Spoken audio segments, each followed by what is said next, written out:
Putin announced this week that Russia will begin using the Chinese yuan for international payments instead of the dollar. Saudi Arabia is also in talks with Beijing to do the same thing. What happens if our economy and the U.S. dollar are no longer the world's dominant currency? Former Assistant Treasury Secretary and host of the Monica Crowley podcast, Monica Crowley, is here to weigh in. Monica, great to see you this morning. And it's really hard to overstate exactly how catastrophic the abandonment of the U.S. dollar would be as the world's global reserve currency. Look, since the end of World War II, the dollar has been the safe place to go, and it's been backed up by a couple of things. It originally was backed up by gold, but President Nixon took us off the gold standard, so there's no hard asset backing up the dollar anymore for the last 50 years. But also it's been backed up by the strength and economic power of the United States and the fact that oil has always been traded in dollars. If that were to end, that would mean the end of the U.S. dollar.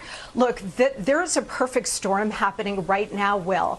The world's reserve currency being that, having that status has been a real privilege, but we've abused the privilege by wholly reckless monetary and fiscal policies over many years, certainly over the last couple of years, which has really devalued the dollar. On top of that, now you do have this perfect storm of Biden's weakness, his war on American domestic energy production, the Ukraine war, and as you point out, because of all of these things, we've got America's enemies led by China forming a new economic bloc. And all it would take at this point now, because we're at this pivotal moment, Will, is for Saudi Arabia, who has indicated that they're open to this, to say, you know what, we're going to be open to considering other currencies to trade in oil. If that were to happen, there would be a complete implosion of the global economic system, but certainly the American economic system.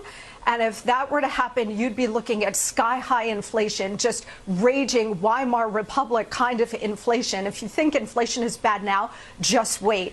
But more importantly, we would lose our economic dominance and we would lose our superpower status.